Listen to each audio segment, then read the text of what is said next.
You're listening to Audiology. Support this channel by becoming a member, and be sure to submit your requests for topics in the comments below.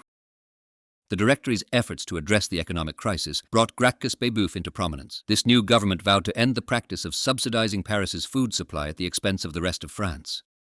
They planned to halt the cheap distribution of bread and meat by the 20th of February, 1796. This decision led to widespread panic. It was not just the workers and the impoverished who were attracted to Paris by these subsidies that were affected. People living off fixed income, like retirees and government employees, who were paid with depreciating assignats, feared for their survival. The public outcry forced the government to reconsider, but their attempts to address the issue, such as categorizing those eligible for aid, only heightened the sense of urgency and dissatisfaction among the people. This widespread hardship provided the ideal backdrop for Babeuf to vocally criticize the status quo, earning him a significant following.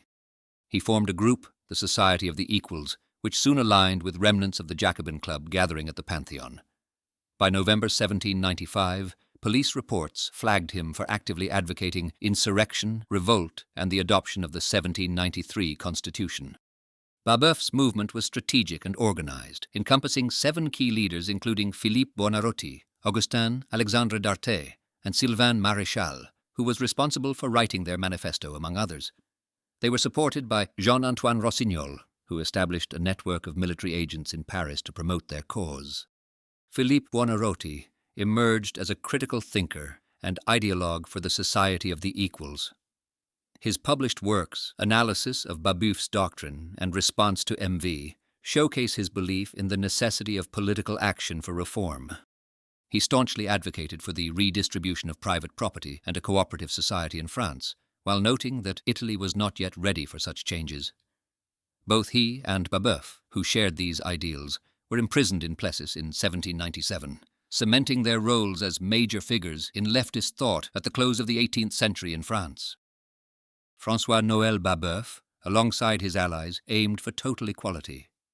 Their mission with the conspiracy was to keep the revolution going, aiming to share out land and the means of making goods fairly, to put a stop to disputes and poverty among the public. They also wanted to see the Constitution of Year I, established in 1793 as the Republic's very first constitution, yet never put into practice, finally enacted. The conspiracy's beliefs were detailed in the Manifesto of Equals in 1796, crafted by Babeuf's main assistant, Sylvain Maréchal. This document called for sweeping changes in France, aiming to achieve a level of equality far beyond what was outlined in the French Revolution's Declaration of the Rights of Man and of the Citizen. Maréchal highlighted that merely being equal under the law wasn't enough for true societal equality. He stressed the need to do away with private ownership and ensure everyone had equal access to food.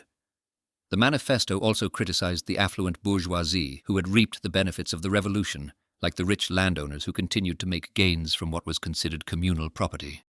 It recognized that those who stood to lose their privileged positions might resist, but argued their loss was a necessary sacrifice for genuine equality. The manifesto boldly stated, "We aspire to live and die equal, the way we were born. We want real equality or death. This is what we need. And we'll have this real equality at whatever the cost." Despite its wide-reaching aims, the document, however, overlooked colonial slaves and focused only on advocating for equality among the people of France. Not all leaders of the revolt were in agreement with the manifesto's ideas. Especially controversial was Maréchal's assertion that let the arts perish, if need be, as long as real equality remains, which sparked debate among the directors. For a while, the government did not interfere with Babeuf's actions. In fact, they kept an eye on him, but allowed him to continue his socialist activism. They thought this would prevent people from joining any royalist movements that threatened to topple the current authorities.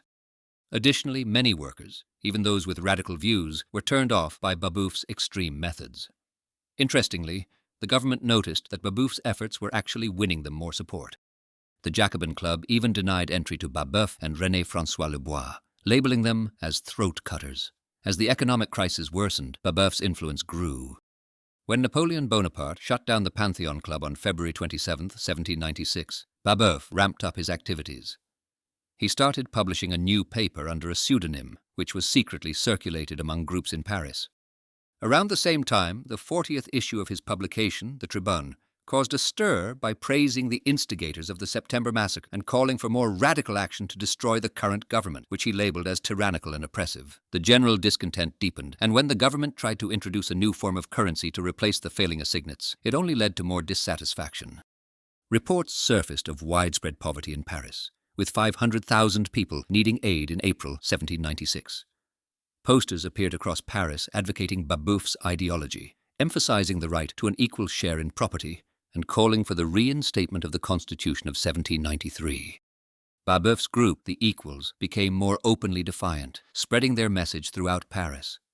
A popular song by Babeuf, Dying of Hunger, Dying of Cold, resonated in the cafes, and there were whispers that the disenchanted soldiers in Grenelle were ready to revolt.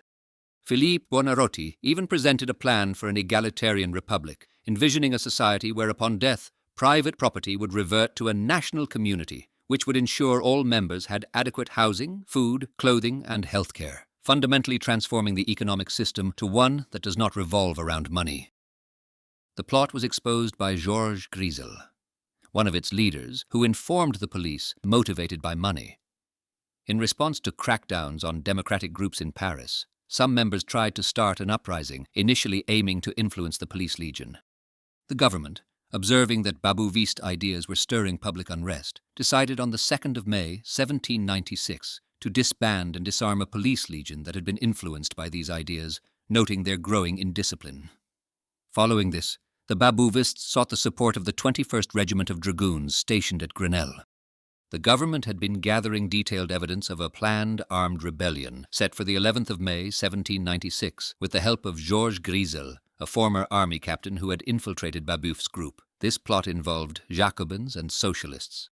On the 10th of May, Babeuf, who was using the alias Tissot, was arrested, along with several of his colleagues including Augustin Alexandre Darte and Philippe Buonarroti, due to the efforts of Lazare Carnot. Other notable arrests were members of the National Convention and Jean-Baptiste Drouet, remembered for his role in arresting Louis XVI. In total, Carnot issued 245 arrest warrants to curb calls for equality. The government's actions were highly effective. Publications like the Tribune ceased by the 24th of April, although there were still attempts to incite military rebellion. The trial of Babeuf and his associates was scheduled in Vendôme before a high court of justice. On the 27th and 28th of August, 1796, when the prisoners were transported from Paris, there were minor attempts at rescue that were quickly shut down. Another effort by Jacobins to incite a revolt at Grenelle on the 7th of September, 1796, failed miserably, resulting in numerous casualties and arrests.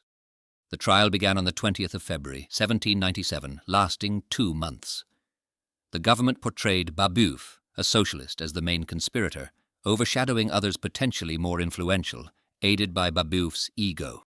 Darte, silent throughout, was accused of ordering the execution of the government leaders. On the 26th of May, 1797, Babeuf and Darte were sentenced to death. Babeuf attempted suicide in the courtroom upon hearing his sentence and died before his execution the following day. Darte was executed by guillotine on the 27th of May, 1797, without the chance to appeal. Some of the prisoners were deported, including Buonarroti, while others, like Vadier, were acquitted. Drouet managed to escape, reportedly with the government's oversight. The conspiracy of equals might have been forgotten amidst the monumental happenings of the French Revolution if it weren't for Buonarroti's book, published in 1828, that kept its memory alive. This movement caught the attention of prominent figures like Friedrich Engels and Karl Marx, who hailed it as the birth of an active communist movement. Leon Trotsky also praised it, linking the start of the Communist International directly to the legacy of revolutionary efforts tracing back to Babeuf. This conspiracy stands out as a unique form of French progressivism, distinct from Jacobin views.